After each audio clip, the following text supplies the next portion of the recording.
اعوذ باللہ من الشیطان الرجیم، بسم اللہ الرحمن الرحیم۔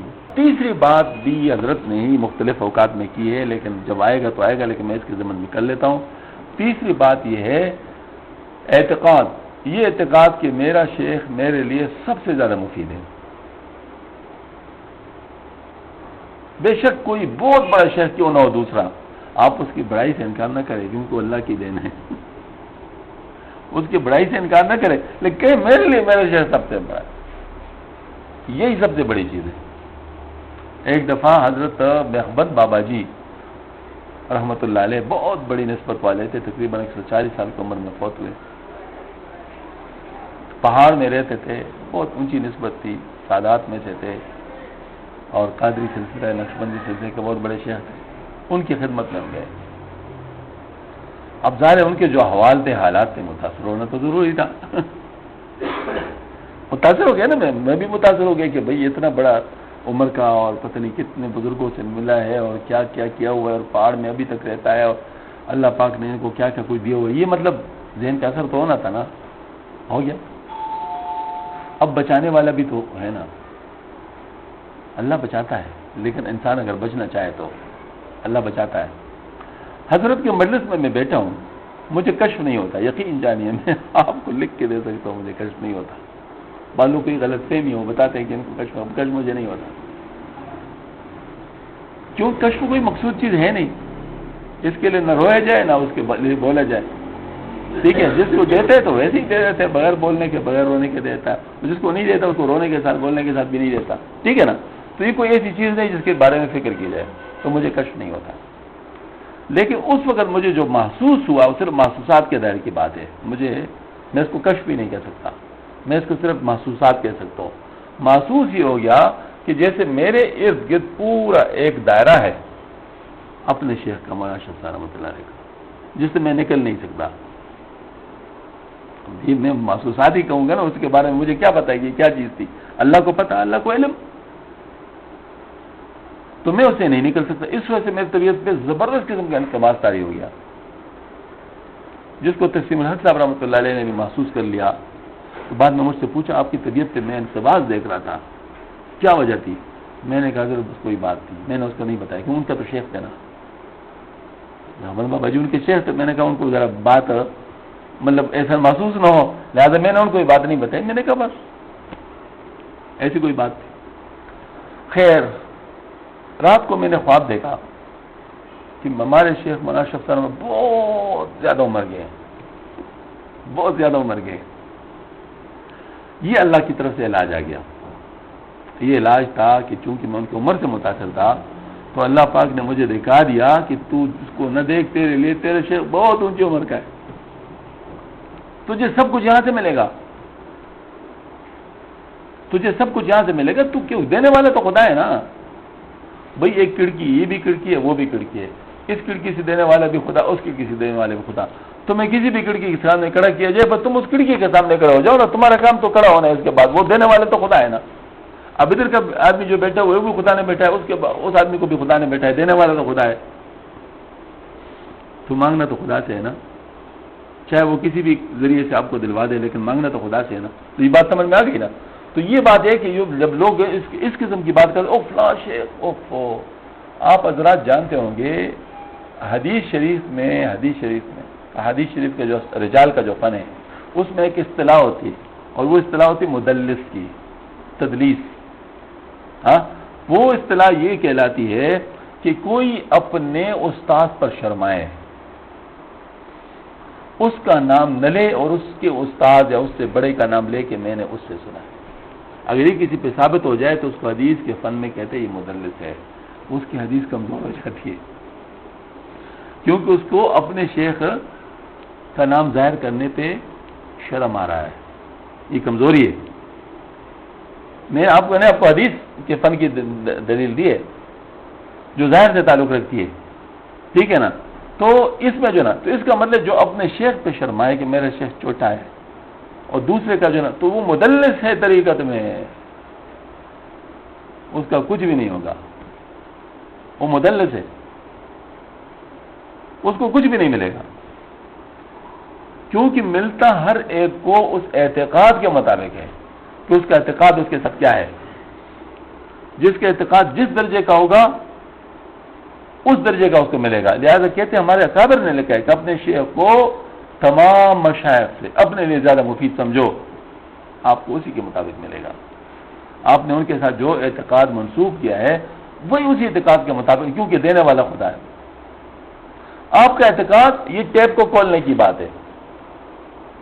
آپ اپنا ٹیپ کو جتنا کھولیں گے تو اتنا پانی آئے گا، ٹھیک ہے نا. پانی تو نل کے ذریعے سے ٹینکی سے آ رہا ہے، ٹیپ میں تو نہیں ہے، ٹیپ تو خالی ہے. جب تک وہ نل کے ساتھ وابستہ نہ ہو تو ٹیپ میں کیسے پانی آئے گا؟ آئے گا تو نل کے ذریعے سے ٹینک سے آئے گا. تو کھولیں گے آپ تو وہ جو آپ کا اعتقاد ہے کھولنا ہے، اس کے ساتھ رابطہ اطلاع اتباع اعتقاد، ٹھیک ہے نا. یہ کیا چیز ہے؟ یہ آپ کا کھولنا ہے. جب یہ والی بات سمجھ میں آ گئی تو جب یہ والی بات سمجھ میں آئی تو اس کے بعد پھر چوتھی بات ہے انقیاد. اپنے آپ کو شیخ کے ساتھ مقید رکھنا، بات اسی کا ہو کے رہ جانا، کسی اور کے ساتھ اس سلسلے میں رابطہ نہ کرنا. یعنی اس روحانی علاج کے لیے کسی اور کے ساتھ رابطہ نہ کرنا. ٹھیک ہے آپ سب کو بڑا سمجھے، سب کی عزت کر لے، مسئلے مسائل سب سے پوچھے، مسئلوں پہ کوئی پابندی نہیں. اگر میں مثال کے طور پر میں نماز سیکھنا چاہتا ہوں، اب ایک بچے سے بھی سیکھ سکتا ہوں، اس پہ کوئی پابندی نہیں. لیکن اگر ایک شخص ایک عام شیخ سے بیعت ہے، ایک آدمی ایک عام شخص سے بیعت ہے، وہ اس وقت کے کتب الاقطاب سے بھی اپنا حوال اب ظاہر نہیں کر سکتا. بات سمجھ میں آ رہی نا؟ وہاں اس کو نقصان ہو جائے گا. مسئلہ ہر ایک سے پوچھ سکتا ہے، ظاہر جو مسائل ہوتے ہیں وہ ہر ایک سے پوچھے جا سکتے ہیں کہ اس کے اوپر کوئی پابندی نہیں. استاد آپ کے 1000 سے بھی زیادہ ہو جائے تو کوئی پرواہ نہیں، شیخ ایک ہونا چاہیے. استاد اور شیخ میں فرق ہے. استاد آپ کو جو چیز سکھاتا ہے ظاہر کا، اس کا چک ظاہر کا ہے، لہذا اس میں کوئی فرق نہیں. لیکن جو شیخ والا معاملہ ہے یہ آپ کے دل کی تاروں کو چیڑ رہا ہے، یہ والا معاملہ گڑبڑ ہے. اگر یہ آپ نے کئی لوگوں کو لگا دیا، ایک اس طرف کھینچے گا دوسری طرف کھینچے گا، درمیان میں آپ کا حشر ہو جائے گا. پھر کیا کرو گے؟ تو اپنا دل کو ایکسپوز نہ کرو سب کے سامنے، دل کو ایکسپوز نہ کرو. یہ معاملہ جدا ہے. ہاں علمی لائن وہ آپ تک کھلا ہے، اور یہ معاملہ بہت کم لوگوں سمجھ میں آتا ہے، بہت کم لوگوں سمجھ میں آتا ہے. ابھی میں آپ کو ایک مثال دیتا ہوں. ہمارے یہاں پر پلمبنگ کا مسئلہ ہے. ابھی کچھ جگہوں پہ پانی وانی، ہاں نماز سب چلے گئے. اچھا وہ جو ہے نا وہ اسی معاملے لگے بشاید وہ پلمبنگ کا مسئلہ ہے. تو ابھی ہم تلاش میں کہ کس نے یہ کام کیا ہے، کہ جس نے یہ کام کیا ہے اسی سے اس کو ٹھیک کروایا جائے. کیونکہ پھر یہ ہوگا کہ باقی لوگوں کو تو ساری چیزیں ڈھونڈنی پڑے گی نا کہ بھائی کہاں پر کون سے. لیکن جس نے وہ کام کیا اس کو پتہ ہوتا ہے کہ میں نے کون سا کام کیا ہے. وہ میں نے ہرنیہ کا آپریشن کیا ہوا تھا تو اس کے ساتھ کچھ مسائل پیدا ہو رہے تھے. تو ڈاکٹر آپ کے پرنسپل جو ہوتے ہیں وہ اقبال صاحب، پروفیسر اقبال صاحب، ان سے کروایا تھا. تو ان کے پاس گیا تو میں نے ان سے کہا کہ مسئلہ کہتے آئی نو اٹ بیٹر، میں نے خود کیا، مجھے پتہ ہے اس کے اندر میں نے کیا کیا. اب دیکھ لیں، اس میں دیکھنے کی بھی ضرورت نہیں. اس سے کہتے مجھے پتہ ہے کہ اس کے اندر میں نے کیا کیا. بچوں کو جواب سب کچھ ٹھیک ہے. اب وہ اتنے کانفیڈنس سے کون کہہ سکتا تھا؟ کوئی اور سرجن کہہ سکتا تھا؟ بے شک اس سے بڑا سرجن ہو وہ کہہ سکتا تھا؟ وہ نہیں کہہ سکتا تھا. کیونکہ اس کو پتہ ہی نہیں تھا. وہ تو اس نے پھر دوبارہ دیکھنا تھا، چاہے وہ الٹرا ساؤنڈ کے ذریعے دیکھے، چاہے کسی اور ذریعے سے دیکھے، چاہے دوبارہ آپریشن کر کے دیکھے. لیکن بہرحال وہ تو نہیں کر سکتا تھا. اور میں نے جو ہے نا اس کو بتایا، وہ ڈاکٹر ہاشمی صاحب کو، اپنے بیٹے کا آدمی کا آپریشن کروانا تھا. تو یہ ایسا عجیب آدمی تھا، چھوٹا سا تھا، میرے خیال میں 3 سال کا. یہ 3 سیڑھیوں سے ہوں کر کے چھلانگ مار لیتا تھا. یہ اس کا مطلب مشغلہ تھا. احمد کی بات کر رہا ہوں، یہ اس طرح کرتا تھا. تو اس پر ہمیں بڑا مشکل تھا کہ ہرنیہ کا آپریشن ہے اور اس میں تو بڑی احتیاط ہوتی ہے. پھر اس کے بعد آپریشن، پوسٹ آپریشن بڑی احتیاط ہوتی ہے. اور اس کا یہ آپریشن کریں گے، بچہ ہے، اس نے تو چھلانگ لگا، یہ کیا کرے گا؟ تو ڈاکٹر ہاشمی صاحب سے میں نے کہا میرا بچہ ہے، یہ تو 3 سیڑھیوں سے چھلانگ لگاتا ہے. تو اگر اس کے آپ نے آپریشن کیا اور اس کے بعد اس نے سیڑھیوں سے چھلانگ لگائی تو کیا ہوگا؟ کہتے مجھے بچوں کا پتہ ہے، میں بچوں کا آپریشن جب کرتا ہوں ان تمام چیزوں کا خیال رکھتا ہوں. یہ بے شک اسی اگلے دن چھلانگ لگائے، کوئی مسئلہ نہیں ہوگا. ٹھیک ہے جی، الحمدللہ تو ٹھیک ہی ہو گیا. تو میں عرض کرتا ہوں یہ ہوتے ہیں، مطلب ہر چیز کا جو ماہر ہوتا ہے وہ اس چیز کو جانتا ہے کہ میں علاج کس کا کر رہا ہوں، اور دوسری بات یہ ہے کہ میں نے اس میں کیا کیا ہوا ہے۔ آپ دیکھ لیں، ایک ڈاکٹر کے پاس جاتے ہیں، وہ آپ کا فیملی ڈاکٹر ہے، آپ اسی کے پاس جاتے ہیں اور آپ اس کو سب کچھ، آپ اس سے دوائیاں وغیرہ کراتے ہیں، علاج وغیرہ کرواتے رہتے ہیں۔ اب کسی وقت آپ کو کوئی مسئلہ ہوا تو آپ کسی بھی ڈاکٹر سے ٹیلی فون پر مشورہ لے کر وہ علاج نہیں کروا سکتے، ایڈوائزیبل نہیں ہے جب تک وہ چیک نہ کرے، لیکن جو آپ کا فیملی ڈاکٹر اسے کروا سکتے ہیں، کیونکہ وہ آپ کے رگ رگ کو جانتا ہوتا ہے کہ آپ کے ساتھ کیا کیا مسائل ہیں۔ آپ نے کہہ لیجیے اب تو میرا یہ مسئلہ ہے، انہوں نے کہا نہیں اس کے ساتھ یہ کر لو، بس یہ دوائی دو، ٹھیک ہو جائے گا۔ کبھی کہتے ہیں نہیں اس کو دوائی دینے کی ضرورت ہی نہیں، یہ ویسے مسئلہ ہے۔ کیوں؟ اس کو اتنا سارا ڈیٹا آپ نے دے دیا ہے، اتنی ساری انفارمیشن آپ کی اس کے پاس ہے کہ وہ آپ کو دوبارہ تازہ انفارمیشن کی اس کو ضرورت نہیں ہے، وہ بس ٹھیک ہے اپنے علم کو اور بصیرت کے ذریعے سے اس نئی سچویشن کے اندر وہ فوراً فیصلہ کر سکتا ہے۔ یہی ایک شیخ کا بھی ہوتا ہے کہ جس شیخ کے ساتھ آپ کا مستقل تعلق ہوتا ہے، وہ بعض دفعہ اس کے سامنے گزریں گے نا تو اس کو پتہ چل جائے اس کے ساتھ کیا ہو گیا ہے، اس کے ساتھ کیا مسئلہ ہے، وہ اس کے حوالے اس کے اوپر اللہ تعالیٰ آپ کے حوالے اس کے اوپر کھول دیں گے ان کے اوپر۔ تو اس کا مطلب یہ ہوا کہ یہ چیز جو ہے نا لازمی ہو گئی کہ شیخ ایک ہونا چاہیے، استاد کا ہی ہو سکتے ہیں، یہ بات بہت ہی زیادہ ضروری ہے۔ تو چار چیز حضرت خواجہ عزیز الحسن مجذوب رحمۃ اللہ علیہ نے اس کے بارے میں ارشاد فرمایا ہے، چار ایک بیت میں فرمایا، چار حق مرشد کے ہیں رکھ ان کو یاد، اطلاع اتباع اعتقاد و انقیاد، یعنی چار چیزوں کو یاد رکھنا چاہیے۔ ایک اطلاع ہے، آپ اطلاع کریں گے، ایک جو ہے نا اتباع ہے، جو بتائیں گے اس کو فالو کریں گے، تیسرا اعتقاد ہے کہ یہ میرے لیے سب سے زیادہ مفید ہے، افضل نہ کہو، افضل اللہ کا معاملہ ہے، اس کا تو اس شخص کو بھی پتہ نہیں، جس کو افضل کہتے ہیں اس کو بھی پتہ نہیں، اور جس پہ ترجیح دے رہے ہو اس کو بھی پتہ نہیں، آپ کو بھی پتہ نہیں، یہ صرف اللہ کو پتہ ہے۔ لہذا افضل کا معاملہ تو ہم اللہ کے حوالے کرتے ہیں، افضل نہیں، لیکن مفید اور چیز ہوتی ہے، افضل اور چیز ہوتی ہے۔ ایک چھوٹا ڈاکٹر آپ کے لیے مفید ہوگا، دوسرا اس سے افضل ہوگا، ٹھیک ہے نا؟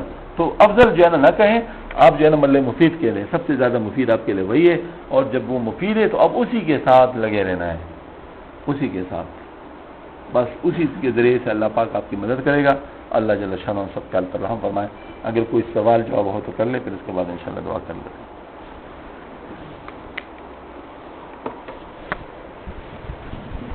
کوئی سوال وغیرہ ہو کسی طرح ریلیونٹ کوشچن، ادھر ادھر کی نہیں، کیونکہ وہ پھر اس کا مطلب ہے کہ وہ وقت دوسری چیزوں میں لگ جائے گا۔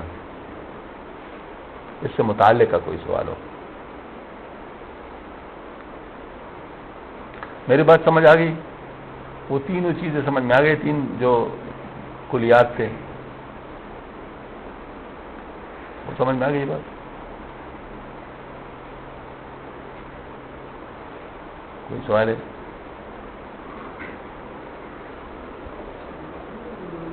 جب یہ بحث ہوتے ہیں ہاں جی، تو اکثر یہ جو لوگ ہیں نا وہ کہتے ہیں جی کہ آپ دوسری طرف دیکھنا ہی نہیں ہے، کسی سے پوچھنا نہیں ہے، یہ مطلب یہ ہے کہ اگر آپ نے سوچا بھی کسی اور کا تو وہ شرک میں آ جائے گا، یا اس طرح سے شخص الفاظ بولتے ہیں۔ اچھا ٹھیک، پہلی اٹیمپٹ میں یہ آپ نے اچھا سوال کیا، اس میں واقعی ایک طرف میرا دھیان نہیں رہا، اگرچہ آپ نے وہ سوال نہیں کیا، لیکن اس سے میرا ذہن ایک خاص بات کی طرف چلا گیا، تو وہ میں عرض کرتا ہوں۔ وہ یہ ہے کہ یہ میں نے آپ کو ساری انتظامی باتیں بتائی ہیں، انتظامی باتیں ہیں، انتظامی باتیں یہ ہے کہ اس طریقے سے آپ زیادہ بہتر طریقے سے حاصل کر سکتے ہیں، ٹھیک ہے نا؟ اب اگر اس کے اوپر کوئی عمل نہیں کرتا تو وہ کتنا ڈیویشن کر رہا ہے، اس کی وجہ سے اس کو اتنا نقصان ہو سکتا ہے، ٹھیک ہے؟ باتیں بعض دفعہ عوام کے لیے سخت بنا دیتے ہیں، تاکہ عوام، چونکہ عوام کو آپ کو پتہ ہے نا، ہمارے مولانا شاہ صاحب مطلب فرماتے تھے کہ نماز کے اندر آپس میں ایک دوسرے کے ساتھ ملنے کے لیے کچھ گنجائشیں ہیں، یعنی انسان ایک دوسرے کے ساتھ کھڑا ہو سکتا ہے، آگے پیچھے ہو سکتا ہے، اس کی کچھ گنجائش ہے، اس کے کچھ طریقے ہیں، لیکن اگر ہم عوام کو یہ بات بتائیں تو نماز کو کبڈی بنا لیں گے۔ تو کبڈی بناتے ہی نہیں بناتے، پھر جو لوگ عوام ہے اور ان چیزوں میں درمیان میں مداخلت کرتے ہیں، پھر وہ نماز کو کبڈی بناتے ہی نہیں بناتے۔ تو یہی بات ہے کہ عوام کو آپ کچھ اسٹرکٹ رولز بتاتے ہیں، اس میں بعض لوگوں سے ذرا تشدد بھی ہو جاتا ہے کہ وہ ذرا تھوڑی سی سختی کے ساتھ بتاتے ہیں تاکہ وہ ذرا پروہیبٹڈ ایریا میں نہ چلے جائیں. ہاں جی، پروہیبٹڈ ایریا میں نہ چلے جائیں تاکہ جو ہے مطلب یہ کہ نقصان نہ ہو. تو اس وجہ سے الفاظ بعض دفعہ سخت ہو جاتے ہیں، لیکن حقیقت یہ ہے کہ صرف انتظامی بات ہے جس طریقے سے میں نے بتا دی. البتہ اس میں ایک اور انتظامی بات ہے. ایک شخص سے کسی بزرگ سے بیعت ہوا لیکن اب اس کے ساتھ اس کا کوئی رابطہ ہے نہیں اور ہو نہیں سکتا، یا فوت ہو گئے یا فوت نہیں، یہ بہت کمزور ہے، اس کے ساتھ رابطہ نہیں ہو سکتا. کمزور نہیں لیکن ایسی جگہ پر جہاں اس کے ساتھ رابطہ نہیں ہو سکتا. مختلف وجوہات ہو سکتی ہیں. ایسی صورت میں تصوف ہی کے اندر ایک پروویژن ہے، اور وہ پروویژن یہ ہے شیخ تعلیم کی، کہ اس وقت آپ جو ہے نا جب دیکھتے ہیں کہ بھئی اب جو ہے نا مطلب میرا ان سے رابطہ نہیں ہو سکتا، تو آپ کسی اور شیخ کو جس کے ساتھ آپ یہ کمٹمنٹ کر سکتے ہیں اور آپ ان کے ساتھ اس طریقے سے 4 چیزیں ارینج کر سکتے ہیں، اطلاع، اتباع، اعتقاد و انقیاد، تو پھر صرف اسی کو کر لو، پھر وہی آپ کا شیخ کی طرح ہو جائے گا، بے شک آپ نے بیعت نہ کی ہو. لیکن پھر یہ نہیں کہ آپ کبھی ادھر کبھی ادھر، یہ والی بات نہیں ہوگی. پھر اس کے ساتھ ایسا معاملہ کریں گے. لیکن یہ ریئر کیس ہوتا ہے، یہ ایک مطلب جس کو عام قاعدہ نہیں ہے. عام قاعدہ اگر اس کو بنا لیں گے تو پھر وہی مسئلہ ہو جائے گا. تو بعض صورتوں میں بعض کے مشائخ کے ساتھ رابطہ نہیں ہو سکتا. جیسے مولانا خان محمد صاحب دامت برکاتہم بہت بڑے شیخ ہیں، بہت بڑے شیخ. اس کو کچھ عرصہ پہلے ہم بھی گئے تھے حضرت کے ساتھ ملنے کے لیے، الحمدللہ ہم بھی حاضر ہو گئے تھے. ہمارے سب کے بزرگ ہیں، ہماری دعاؤں کی جگہ ہے.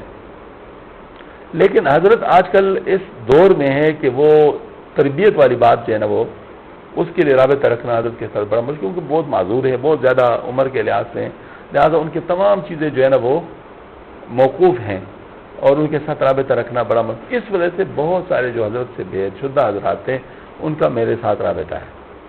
لیکن میں نے کو صاحب بتایا کہ اب شیخ ان کو مانو لیکن تعلق میرے ساتھ ایسے رکھو جیسے شیخ کے ساتھ ہوتا ہے. پھر گڑبڑ نہیں کرنا کہ کبھی ادھر کبھی ادھر، یہ والا مسئلہ نہیں ہوگا. پھر رہنا ہے تو پھر یہاں ٹھیک طریقے سے رہنا ہے. تو ان میں سے بعض لوگوں کو بہت فائدہ ہوا الحمدللہ، بہت زیادہ فائدہ ہوا الحمدللہ، کیونکہ دینے والا اللہ ہے تو ان کو بڑا فائدہ ہوا. ایسی چیزیں تو ممکن ہے، اس کو شیخ تعلیم کہتے ہیں. لیکن یہ ریئر کیسے، یہ مطلب یہ جنرل کیس نہیں ہے. اور کوئی سوال؟ یہ ریلیونٹ چیز تھی. اور کوئی ریلیونٹ کوشچن؟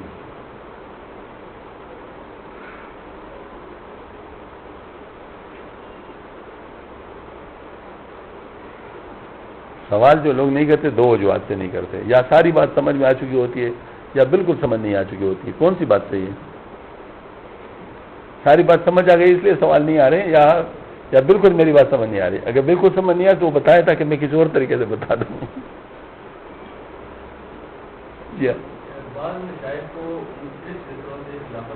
جی جی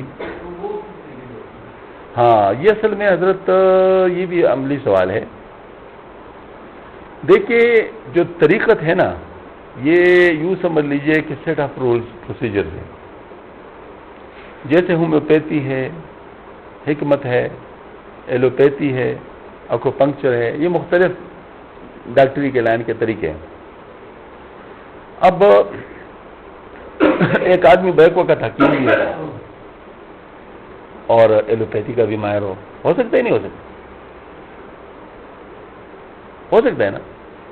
تو اگر ایسا ہو سکتا ہے تو عین ممکن ہے کہ وہ شخص جس کو حکمت سے زیادہ فائدہ ہوتا ہے، یہ بات بالکل طے شدہ ہے. ڈاکٹر حضرات بیٹھے ہوئے ناراض نہ ہو جائیں، لیکن بہرحال میں عرض کرتا ہوں کہ جتنے بھی جو میڈیکل کے لائن کی باتیں ہیں اس میں یہ بات ہوتی ہے کہ بعض چیزوں میں بعض آگے ہوتے ہیں. مثلا بعض چیزوں میں حکمت زیادہ آگے، بعض چیزوں میں ڈاکٹری کی لائن زیادہ آگے ہیں. اب حکمت والوں کے پاس جراحت والی لائن نہیں ہے، سرجری کی ان کے پاس رہی نہیں، تو سرجری میں تو ایلوپیتھی کے پاس آئیں گے. ہاں، لیکن بہرحال یہ کہ بعض چیزیں ایسی ہیں، بعض امراض، بعض چیزیں مفردات جس کو ہم کہتے ہیں، اس میں حکمت والے بہت آگے ہیں، ابھی تک آگے ہیں. اور جرمنی میں اب اس کے اوپر پورے ریسرچ ہو رہا ہے، وہ اس معاملے میں کافی آگے جا رہے ہیں. ممکن ہے کہ وہ ایک نئی قسم کی چیز ڈیولپ ہی کر لیں. فارمیسی تو ان لوگوں نے بنا ہی لی. تو اب یہ میں عرض کرتا ہوں کہ یہ جو چیز ہے کہ ایک شخص حکیم بھی ہو اور ڈاکٹر بھی ہو تو وہ جب ضرورت سمجھے تو حکمت کے ذریعے علاج کر لے، جب ضرورت سمجھے تو ڈاکٹر، یہ نہیں کہ مکس کر لے ہو، لیکن یہ کر لے کہ جس چیز کو بھی کرے گا تو اسی کے اصولوں کے مطابق کرے گا. ڈاکٹری علاج ڈاکٹری اصولوں کے مطابق کرے گا، حکیمی کا علاج حکیمی کے اصول کے مطابق کرے گا. یہی بات ہے نا. اسی طریقے چشتیہ کے اپنے اصول ہیں، نقشبندیہ کے اپنے اصول ہیں، قادریہ کے اپنے اصول ہیں، سروردیہ کے اپنے اصول ہیں. تو جس شیخ کو اللہ تعالیٰ نے چاروں نسبتیں عطا کی ہوں تو پھر اس میں یہ ہوتا ہے کہ جو شخص بھی ان کے پاس آتے ہیں تو دیکھتے ہیں اس کی چشتی طریقے سے زیادہ بہتر چل سکتا ہے تو اس کو چشتیت میں لگا دیتے ہیں، اور جو نقشبندیت میں زیادہ بہتر چل سکتے ہیں اس کو نقشبندیت میں لگا دیتے ہیں، اس کو نقشبندیت میں لگا دیتے ہیں. جو قادریت میں زیادہ بہتر چل سکتے ہیں وہ قادریت میں، کیونکہ یہ مزاجوں کی بات ہے. بعض لوگ کی مزاج چشتیت کے ساتھ زیادہ کمپیٹیبل ہوتی ہے، بعض کی قادریت کے ساتھ زیادہ کمپیٹیبل ہوتی ہے، بعض کی نقشبندیت کے ساتھ زیادہ کمپیٹیبل ہوتی ہے. تو یہ تو بڑی اللہ تعالیٰ کی نعمت ہے کہ چاروں چیزیں موجود ہو تو جس کے لیے جو راستہ ہے وہی کر لیں، وہ تو زیادہ بہتر ہوتا ہے. تو اس وجہ سے جو ہے نا مطلب یہ جو چاروں نسبتیں جن کی اکٹھی ہوں تو ان سے علاج کرنا نسبتاً آسان ہوتا ہے، کیونکہ وہ دیکھتا ہے. اب ہمارے ہاں الحمدللہ چاروں اکٹھی ہیں تو ہم نے درمیان میں دو تقسیم کی ہے، موٹی تقسیم، بہت موٹی تقسیم. عورتیں تو سارے نقشبندی سلسلے میں چلتی ہیں، عورتیں ہماری جتنی بھی ہوتی ہیں وہ سب نقشبندی سلسلے میں چلتی ہیں. مردوں میں پھر فرق ہوتا ہے، مردوں میں کوئی چشتی ہے تو کوئی نقشبندی ہے تو کوئی قادری ہے کوئی کیا ہے، وہ اس میں پھر وہ ہم لوگ درمیان میں وہ کر لیتے ہیں فرق. لیکن عورتوں کے درمیان میں آج کل ہم فرق نہیں کرتے، عورتیں جتنی بھی آتے ہیں ان کو نقشبندی سلسلے پہ چلاتے ہیں. ہاں 3 عورتیں ایسی ہیں جن کی ابتدا چشتیت سے ہوئی تھی پھر بعد میں نقشبندی پہ چلائے گئے. تو ایسا ہوتا ہے، کبھی کبھی ریئر کیس آتے ہیں، اس طرح اسپیشل کیس آتے ہیں، لیکن بہرحال یہ ہے کہ یہ جنرل اصول اس کا ہی. جی حضرت.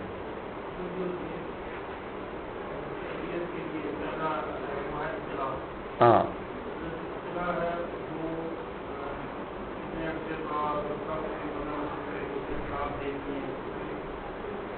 ماشاء اللہ بہت اچھا سوال ہے، پریکٹیکل سوال ہے. Unless and until emergency who, emergency تو ایسی چیز ہوتی ہے جیسے ڈاکٹروں کی ایمرجنسی ہوتی ہے تو اس کے لیے تمام قوانین و قواعد معطل کر دیے جاتے ہیں. اسپیشل کیس ہوتا ہے. تو ایک دفعہ ایک مریض کو ہارٹ اٹیک ہونے والا تھا ہمارے دفتر کا، تو بظاہر سمپٹمز جو تھے نا وہ ہارٹ اٹیک کے نہیں تھے، اس کو صرف گرمی لگ رہی تھی. لیکن جب ڈاکٹر کے پاس گیا اس نے اسٹیتھوسکوپ سے دیکھ لیا اور تھوڑا سا چیک کر لیا، ECG وغیرہ لے لیا تو پتہ چلے تو ہارٹ اٹیک آنے والا ہے. تو اس کو انسٹرکشن دیا، اس نے کہا گاڑی میں جاؤ اور کسی اشارے کی پرواہ نہ کرو. اشارے پہ جو پولیس والے روکتے کسی اشارے کی پرواہ نہ کرو، جتنی زیادہ سے زیادہ سپیڈ سے محفوظ طریقے سے جا سکتے ہو محفوظ طریقے سے زیادہ سپیڈ کے ساتھ جاؤ، فلاں اسپتال پہنچنے کی کوشش کرو. ادھر سے انہوں نے اسپتال کو فون کر لیا کہ میں آ رہا ہوں اور یہ فلاں چیزیں جو ہے نا مطلب یہ ہے کہ آپریشن تھیٹر میں جو ہے نا مطلب وہ تیار ہونی چاہیے. آپریشن تھیٹر نہیں کا مطلب ساری وہ جو اس کا جو ہوتا ہے نا وہ ایمرجنسی والا روم جو وہ چیزیں جو ہے نا مطلب اس میں تیار ہونی چاہیے. ادھر سے یہ گاڑی پہ چلا، ادھر سے وہ پہنچے اور جاتے ہی اس کو ہارٹ اٹیک سیویئر ہو گیا جس سے وہ ڈر رہا تھا. بس انہوں نے پھر وہ شاک واک لگا دیے، غالباً تیسرے شاک پر جو ہے نا وہ آیا تھا. دیکھ لیں تو اس وقت ایمرجنسی میں کیا آپ کہہ سکتے 1 مہینے کے بعد مجھے دکھا دینا مطلب یوں ایمرجنسی والی بات تھی نا. تو ایمرجنسی جب ہو تو اس کا تو یہ بات ہے کہ وہ تو پھر ٹیلی فون کے ذریعے سے میسج کے ذریعے سے کسی بھی طریقے سے انسان معلوم کر سکتا ہے. لیکن ویسے جو ہے نا بہتر یہ ہے کہ مہینے کے بعد اطلاع کر لے کر، بہتر یہ ہوتا ہے. تھوڑا سا ذرا حالات اکٹھے ہو جائیں اور پروگرس نظر آ جائے. جیسے اب جب یہ جو ہوتے ہیں یہ جو تھائرائڈ ہارمونس وغیرہ، اب اس کی جب دوائی لیتے ہیں تو وہ بھی 6 ہفتے کے بعد اس کا وہ کرتے ہیں ٹیسٹ کرتے ہیں کہ اچھا 6 ہفتے کے بعد یہ ذرا تھوڑا سا ریزنیبل فارمیٹ میں آ چکا ہوگا تو پھر اس کو دیکھتے ہیں. تو اسی طریقے سے ہم مہینے کا ذرا خیال رکھتے ہیں. ابتدا میں چلنے کا ہوتا ہے پھر بعد میں مہینے کا ہوتا ہے.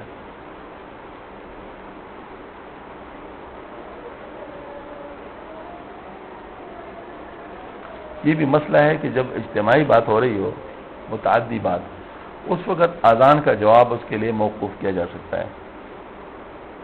یہ بھی شرعی مسئلہ ہے. لیکن اپنی انفرادی کام ہو، جیسے میں ذکر کر رہا ہوں انفرادی طور پر، یا تلاوت کر رہا ہوں انفرادی طور پر، یا کتاب دیکھ رہا ہوں انفرادی طور پر، اس وقت مجھے اذان کا جواب دینا چاہیے، کیونکہ اس پہ اذان کا جواب جو ہے وہ کیا ہے، پریارٹی والا ہے، اس وجہ سے جو اس کو پریارٹی ہوگی۔ لیکن یہ جو اجتماعی چیزیں ہوتی ہیں، جیسے کوئی لیکچر دے رہا ہو، کوئی ریسرچ کوئی جو ہے نا مطلب سمجھا رہا ہو کسی کو، تو ایسی چیزوں میں جو ہے نا مطلب اس کی جو ہے نا وہ گنجائش ہوتی ہے کہ وہ اس کا کر لے۔ یہ بات ہمیں مولانا عبدالحق صاحب رحمۃ اللہ علیہ نے حرم شریف میں سمجھائی تھی۔ حرم شریف کا اذان ہو رہا تھا، حضرت نے اپنی بات جاری رکھی، فرمایا میں نے قصداً بات جاری رکھی تاکہ آپ لوگوں کو مسئلہ معلوم ہو جائے۔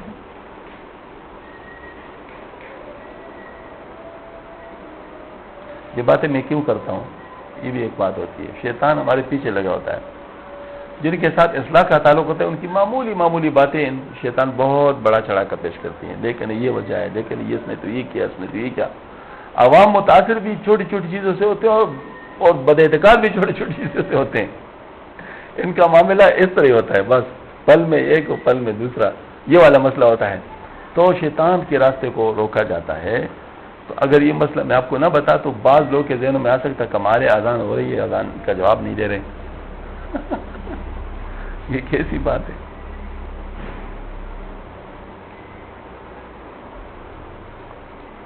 اور مشائخ کو اس طرح بتانا چاہیے۔ آپ صلی اللہ علیہ وآلہ وسلم ایک دفعہ اپنے ازواج مطہرات کے ساتھ تشریف فرما تھے، تو ایک یا دو صحابی گزر گئے، تو آپ صلی اللہ علیہ وسلم نے آواز دے کر اس کو واپس بلایا، فرمایا یہ تمہاری ماں فلاں ماں ہے۔ اس صحابی نے کہا یا رسول اللہ کیا مجھے آپ کے اوپر بد اعتمادی ہو سکتی تھی، بدگمانی ہو سکتی تھی؟ آپ سے ہم نے فرمایا اس لیے میں نے کیا کہ شیطان انسان کے رگوں میں خون کی طرح دوڑتا ہے، اور وہ کسی بھی وقت انسان کو جو ہے نا وہ کر سکتا ہے۔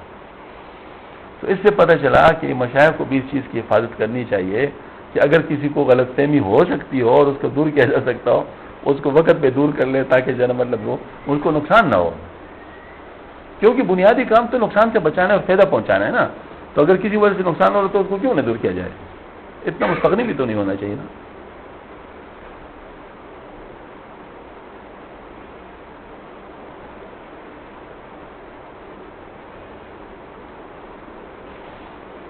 وضو کسی نے کرنا ہو تو کر لیں، کیونکہ اس وقت مقدم یہ چیز ہے۔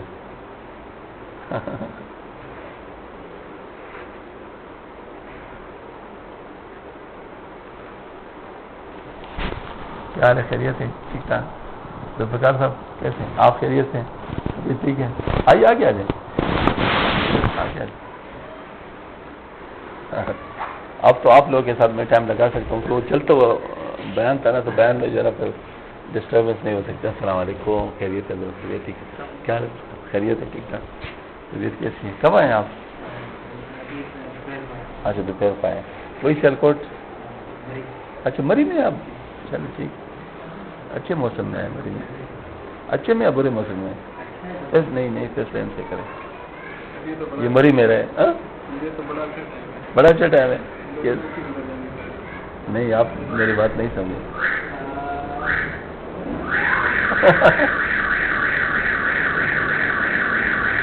اچھے موسم میں یا برے موسم میں؟ یہ تو مری کا بہت بڑا موسم ہے۔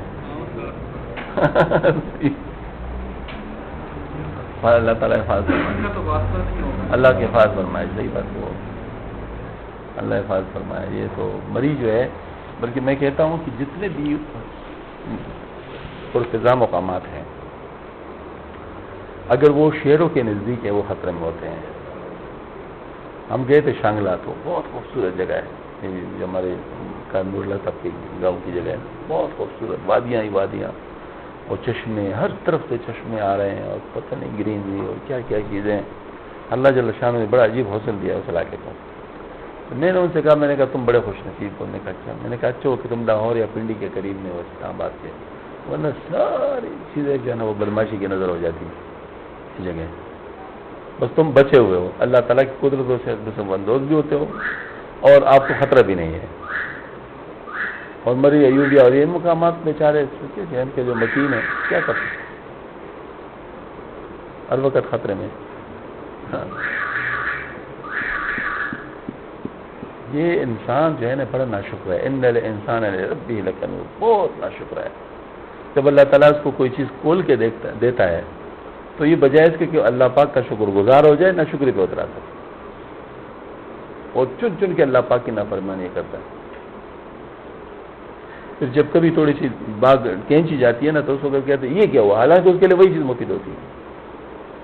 یہاں نہ کینچا جائے اور وہاں پر معلوم ہو جائے تو زیادہ خطرہ ہے نا. یہاں اگر کینچا جائے تو اس میں تو فائدہ ہے، کم از کم پتہ تو چل جائے، اپنے آپ کو بچا تو لے گا. تو یہاں آتے ہمارے پاس بیچارے بڑے پریشان، یہ وہ فلانا ڈنگرا، تو ہمیں اندازہ تو ہو جاتا ہے کہ بھئی یہ تو معاملہ کینچا گیا ہے، مطلب اس کو اب تھوڑا سا راستے پہ لایا جا رہا ہے. لیکن ان کو ہم یہ کھل کے بات بتا بھی نہیں سکتے، درمیان میں کچھ اس طرح وہ خیال رکھنا ہوتا ہے. لیکن بات پہ ہی ہوتی ہے. خوش قسمت ہوتے ہیں کس طریقے سے اللہ پاک کو بچانا چاہتا ہے. ذوالفقار صاحب کدھر ہیں؟ ہاں اچھا گھر میں.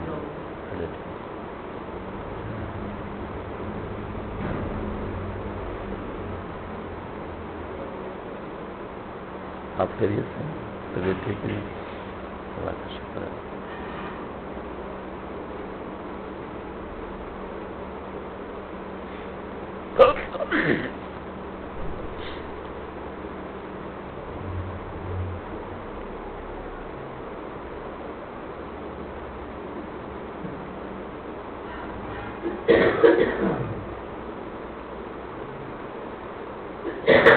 سنگا دیتا ہوں.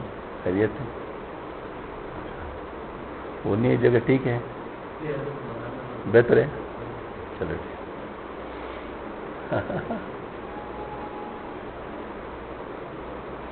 وہ مری والا سوال ادھر بھی آتا ہے، کس لحاظ سے بہتر ہے؟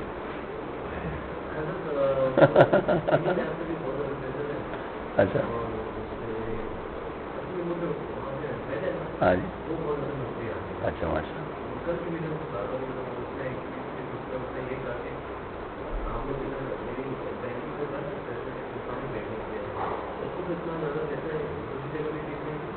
ہاں جی سمجھ گیا بالکل ٹھیک ہے. یہ اللہ بس قبول فرمائے. یا اللہ یا کریم. امتحان ہی امتحان ہے، دنیا امتحانات سے بھری ہوئی ہے.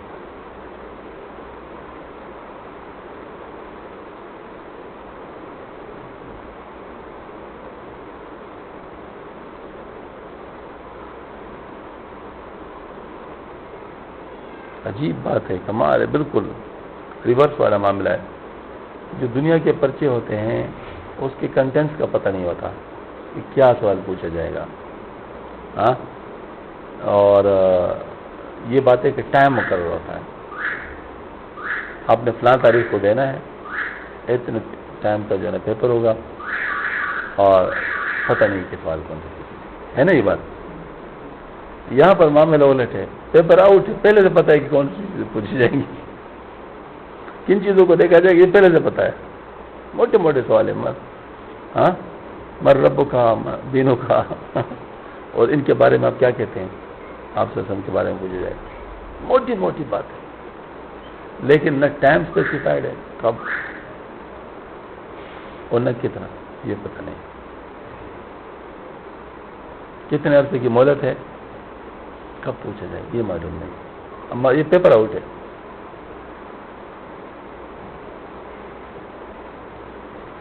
بالکل یہ ذرا مطلب یہ مختلف وہ بن جاتا ہے. امتحان یہ بھی بڑا کھڑا امتحان ہے، بڑا ہی کھڑا امتحان. وَلِمَنْ خَافَ مَقَامَ رَبِّهِ جَنَّتَانِ. جو اس بات سے ڈرا کہ مجھے اپنے رب کے سامنے کھڑا ہونا ہے، اس کو 2 جنتیں ملیں گی. ایک جنت تو آخرت کی جنت ہے اور ایک جنت اس دنیا کی جنت ہے. دنیا میں بھی جنت ملے گی. ایک روایت یہ بھی ہے دنیا کی جنت یہ یہاں کی اطمینان قلبی ہے کہ انسان کو اطمینان قلبی نصیب ہو جائے گی. اس کا دل مخلوق سے اتنا اوچھاٹ ہو جائے گا کہ مخلوق اس کو ڈسٹرب نہیں کر سکے گا. انسان کا دل تو تبھی پریشان ہوتا ہے نا کہ مخلوق سے ڈسٹرب ہو. فلاں نے یہ کیا، فلاں نے یہ کیا، فلاں نے یہ کیا، فلاں یہ ہو گیا، فلاں یہ ہو گیا، سارے مخلوق ہیں، وہ کہتے ہیں مجھے ان سے کیا لینا دینا ہے، میرا تو ان کے ساتھ کوئی کام نہیں، میرا تو رب کے ساتھ کام ہے، بس